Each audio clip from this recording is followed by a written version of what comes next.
Chapter 10. The day passed much as the day before had done.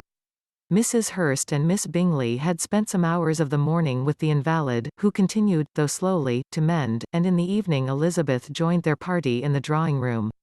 The loo table, however, did not appear. Mr. Darcy was writing, and Miss Bingley, seated near him, was watching the progress of his letter and repeatedly calling off his attention by messages to his sister. Mr. Hurst and Mr. Bingley were at piquet, and Mrs. Hurst was observing their game. Elizabeth took up some needlework, and was sufficiently amused in attending to what passed between Darcy and his companion.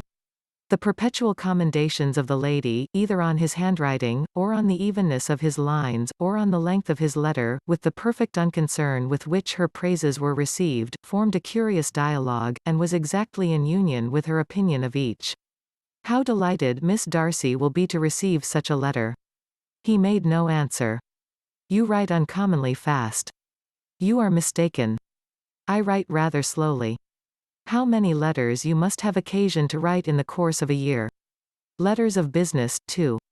How odious I should think them. It is fortunate, then, that they fall to my lot instead of yours. Pray tell your sister that I long to see her. I have already told her so once, by your desire. I am afraid you do not like your pen. Let me mend it for you. I mend pens remarkably well. Thank you, but I always mend my own. How can you contrive to write so even? He was silent. Tell your sister I am delighted to hear of her improvement on the harp, and pray let her know that I am quite in raptures with her beautiful little design for a table, and I think it infinitely superior to Miss Grantley's. Will you give me leave to defer your raptures till I write again? At present I have not room to do them justice. Oh, it is of no consequence. I shall see her in January. But do you always write such charming long letters to her, Mr. Darcy?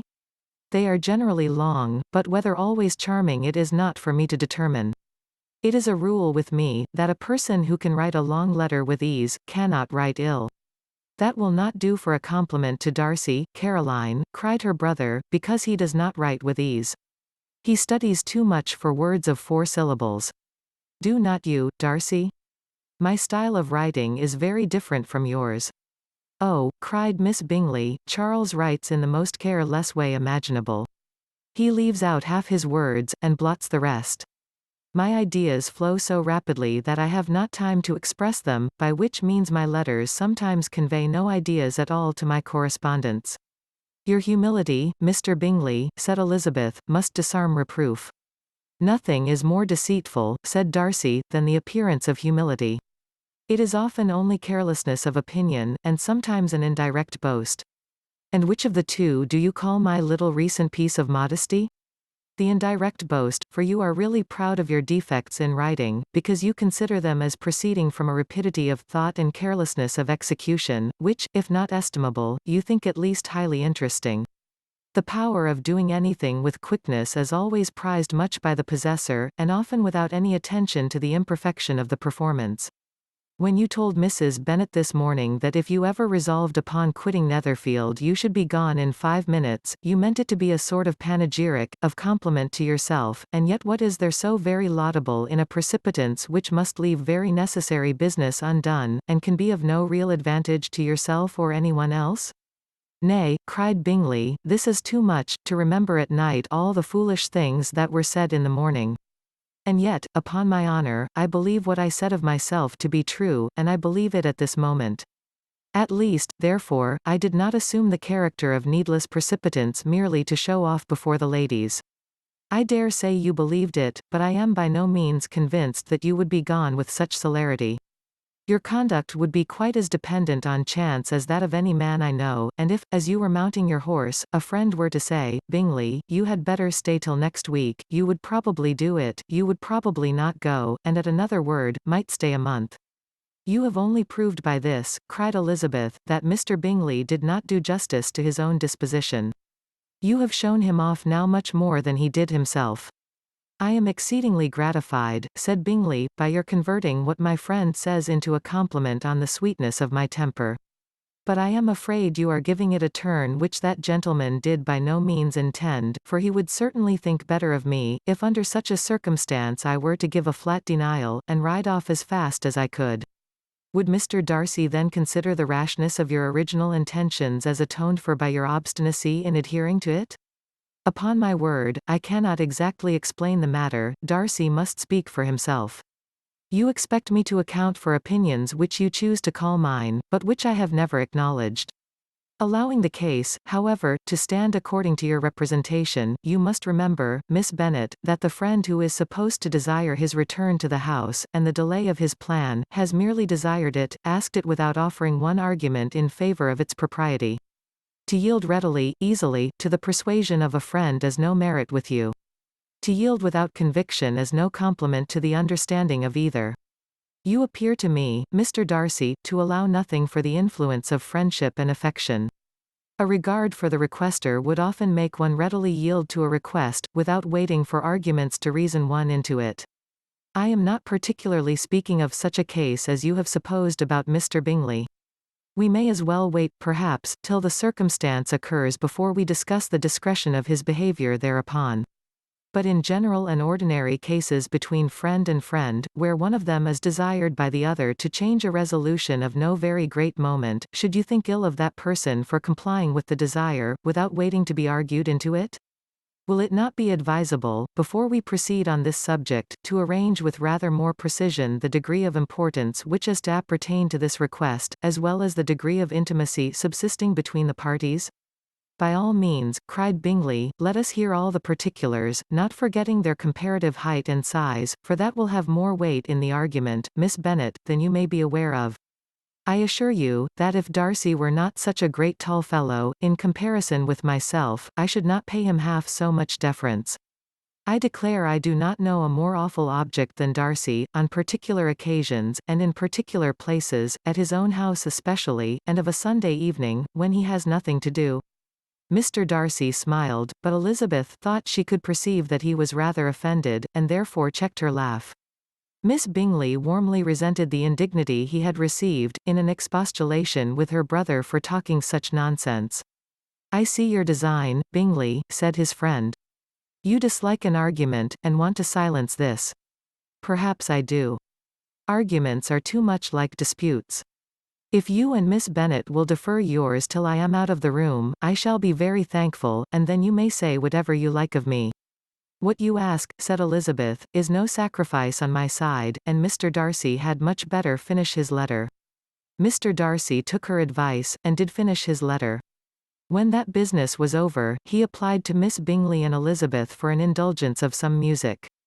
Miss Bingley moved with some alacrity to the pianoforte, and, after a polite request that Elizabeth would lead the way which the other as politely and more earnestly negatived, she seated herself. Mrs. Hurst sang with her sister, and while they were thus employed, Elizabeth could not help observing, as she turned over some music books that lay on the instrument, how frequently Mr. Darcy's eyes were fixed on her. She hardly knew how to suppose that she could be an object of admiration to so great a man, and yet that he should look at her because he disliked her, was still more strange. She could only imagine, however, at last that she drew his notice because there was something more wrong and reprehensible, according to his ideas of right, than in any other person present. The supposition did not pain her. She liked him too little to care for his approbation. After playing some Italian songs, Miss Bingley varied the charm by a lively Scotch air, and soon afterwards Mr. Darcy, drawing near Elizabeth, said to her, do not you feel a great inclination, Miss Bennet, to seize such an opportunity of dancing a reel? She smiled, but made no answer. He repeated the question, with some surprise at her silence. Oh, said she, I heard you before, but I could not immediately determine what to say in reply. You wanted me, I know, to say, yes, that you might have the pleasure of despising my taste, but I always delight in overthrowing those kind of schemes, and cheating a person of their premeditated contempt. I have, therefore, made up my mind to tell you, that I do not want to dance a reel at all, and now despise me if you dare. Indeed I do not dare. Elizabeth, having rather expected to affront him, was amazed at his gallantry, but there was a mixture of sweetness and archness in her manner which made it difficult for her to affront anybody, and Darcy had never been so bewitched by any woman as he was by her. He really believed, that were it not for the inferiority of her connections, he should be in some danger. Miss Bingley saw, or suspected enough to be jealous, and her great anxiety for the recovery of her dear friend Jane received some assistance from her desire of getting rid of Elizabeth. She often tried to provoke Darcy into disliking her guest, by talking of their supposed marriage, and planning his happiness in such an alliance. "I hope," said she, as they were walking together in the shrubbery the next day, "you will give your mother-in-law a few hints, when this desirable event takes place, as to the advantage of holding her tongue, and if you can compass it, do sure the younger girls of running after officers. And, if I may mention so delicate a subject, endeavour to check that little something, bordering on conceit and impertinence, which your lady possesses. Have you anything else to propose for my domestic felicity? Oh, yes. Do let the portraits of your uncle and Aunt Phillips be placed in the gallery at Pemberley. Put them next to your great-uncle the judge. They are in the same profession, you know, only in different lines. As for your Elizabeth's picture, you must not have it taken, for what painter could do justice to those beautiful eyes? It would not be easy, indeed, to catch their expression, but their colour and shape, and the eyelashes, so remarkably fine, might be copied." At that moment they were met from another walk by Mrs. Hurst and Elizabeth herself. "I did not know that you intended to walk," said Miss Bingley, in some confusion, lest they had been overheard. "You used us abominably ill," answered Mrs. Hurst, running away without telling us that you were coming out. Then taking the disengaged arm of Mr. Darcy, she left Elizabeth to walk by herself. The path just admitted 3. Mr. Darcy felt their rudeness, and immediately said, "This walk is not wide enough for our party. We had better go into the avenue." But Elizabeth, who had not the least inclination to remain with them, laughingly answered, "No, no, stay where you are. You are charmingly grouped, and appear to uncommon advantage. The picturesque would be spoilt by admitting a fourth. Good-bye." She then ran gaily off, rejoicing as she rambled about, in the hope of being at home again in a day or 2. Jane was already so much recovered as to intend leaving her room for a couple of hours that evening.